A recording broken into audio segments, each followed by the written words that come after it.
आपल्या आयुष्यामध्ये तेच घडतं जे लिहिलेलं असतं, पण नामस्मरण करून ते आपल्याला थोड्या वेळापुरतं टाळता येतं, दूर करता येतं. काही संकटं असतात जे कर्मामुळे येतात, पण स्वामी नामाने ती संकटं आपल्याला काही क्षणापुरते टाळता येतात. तसेच ही एक सुंदर कथा आहे. जे आहे नशिबात ते तर तुम्हाला मिळणारच, ते कुठेच जाणार नाही. जन्म असो, मृत्यू असो, सुख असो, दुःख असो, जे ज्या वेळेला लिहिलेलं आहे ते त्या वेळेला आपल्याला मिळणारच आहे. असेच गरुड आणि भगवान श्रीहरी विष्णू बाहेर फिरायला गेले होते. त्याचप्रमाणे गरुडाचं लक्ष कैलास पर्वतावरती गेलं आणि तिथं यम हे महादेवांसोबत बोलायला आले होते आणि ते सारखे सारखे एका झाडावर बसलेल्या पक्ष्यांकडे बघत होते. तेव्हा गरुडांनी बघितलं की यम जे आहेत ते सारखे सारखे पक्ष्यांकडे बघतायत, म्हणजे आता या पक्ष्यांचा मृत्यू आहे असं गरुडांनी विचार केला. आता गरुडाला वाटलं की जर मी या पक्षाला घेऊन जर खूप दूर या पक्षाला नेऊन ठेवलं तर कदाचित त्याचे प्राण वाचतील. तर त्यांनी त्या पक्षाला आपल्या पंखामध्ये घेतलं आणि खूप दूर अशा जंगलामध्ये झाडांमध्ये त्याला नेऊन ठेवलं की जेणेकरून या पक्ष्यांचे प्राण वाचतील. तर गरुड कैलास पर्वतावर परत आले. तिथं आल्यानंतर यम बाहेर आले. तसे ते बघत होते की पक्षी कुठे गेला, दिसत तर नाही आहे इथं. गरुडांनी विचारलं की तुम्ही काय बघताय? तर ते बोलले की मी पक्षाला बघतोय, मगापासून हा तो इथंच होता, तो गेला कुठे असं मी बघतोय त्याला. माहीत ते जे बोललेत गरुडाला की बाबा थोड्या वेळाने एक साप त्या पक्षाला खाणार आहे आणि त्यानंतर त्याची मृत्यू होणार आहे. मी विचार करत होतो की हा पक्षी एवढ्या दूर कसा जाईल, पण मला वाटतं तो तिथंच गेला असेल जिथं त्याची मृत्यू लिहिलेली आहे. तर गरुड विचार करतात की माणसाला जन्म आणि मृत्यू हे त्याच्या जे लिहिलेलं आहे त्या वेळेतच होते. तुम्ही कितीही प्रयत्न करा, नामस्मरण करून थोडा वेळ तो टाळला जातो, पण जे आहे ते मिळणारच. आपण आपल्या इच्छांना, अपेक्षांना बाजूला ठेवून नामस्मरण करत राहिलं तर येणारे संकट हे कमी होतात. या कलियुगात नामस्मरण करण्याला खूप महत्त्व आहे.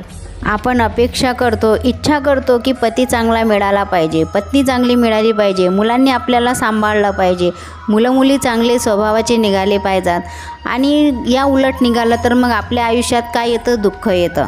तर या कलियुगामध्ये आपलं मन जर चांगलं असेल, आपण चांगले विचार केले तर आपल्याला तेच मार्गदर्शन म्हणून आपले काम करते, यश प्राप्त होते. मनात नकारात्मक विचार असतील तर मन सतत दुःखी राहील. सकाळी झोपेतून उठल्या उठल्या स्वतःशीच बोला की आजचा माझा दिवस खूप चांगला जाणार आहे. स्वामींचे नामस्मरण करून स्वतःला सांगा की माझे हे काम पूर्ण होणार आहे. कुठले काम होत नसेल तरीही त्या कामाबद्दल चांगले विचार करा. ज्या अपेक्षा कोणाकडे ठेवू नका. जेवढी अपेक्षा तुम्ही दुसऱ्यांकडून करणार आहेत तुमचं काम होणार नाही, पण जास्त त्रास तुम्हालाच होईल. आपले काम स्वतः करण्याचा प्रयत्न करा. माझ्या आयुष्यात प्रत्येक व्यक्तीला किंमत मी देतो, कारण जे चांगले आहेत ते साथ देतील आणि जे वाईट आहेत ते अनुभव देतील. मनुष्य रोज पैसे मोजतो की आज माझ्याजवळ एवढे होते, आज पैशात झालेली वाढ पाहतो आणि परमेश्वर मनुष्याचा श्वास मोजतो की आज याच्या आयुष्यातील एक दिवस कमी झाला. मी एकदा वेळेला विचारलं की तू कोणाचा आहेस, श्रीमंत लोकांचा की गरीब लोकांचा? तेव्हा वेळ हसून बोलला की मी ना श्रीमंताचा आहे ना गरीबाचा. जो माझी किंमत करतोय, वेळेची कदर करतायत, मी त्याचाच आहे. आपले जमा केलेले पुण्य कधी संपणार हे आपल्याला देखील माहीत नाही.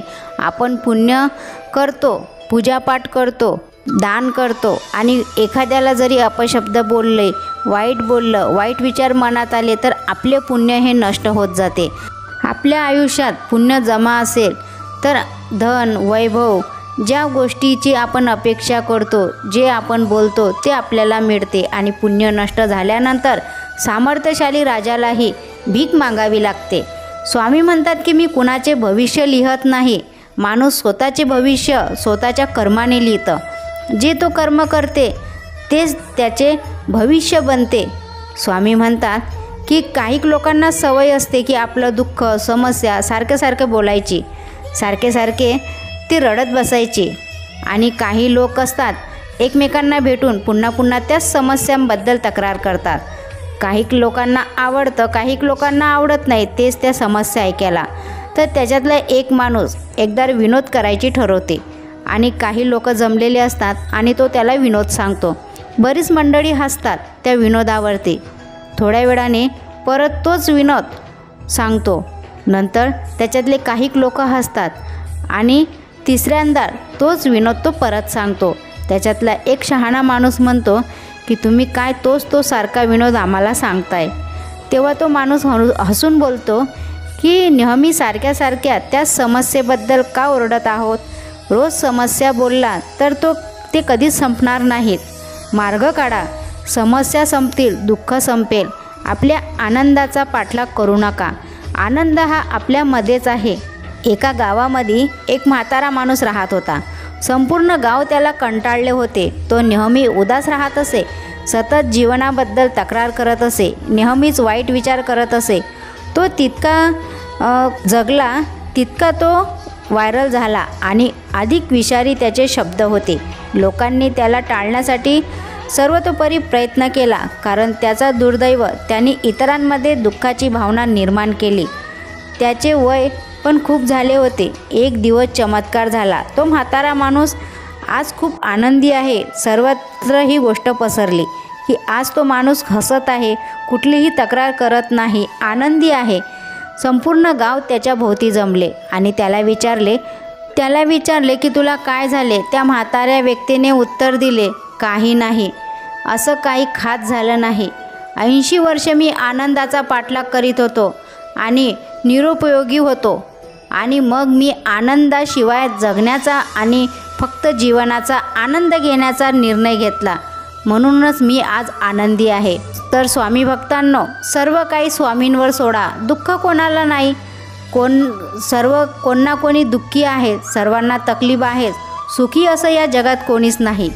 कोई तन दुखी, कोई मन दुखी, कोई धन बिन रहत उदास, थोडे सब दुखी, सुखी राम के दास.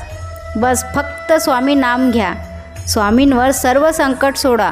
तुम्हाला मार्ग हा मिळेलच, हा माझा विश्वास आहे. कारण स्वामींनी मला आजपर्यंत खूप साथ दिली.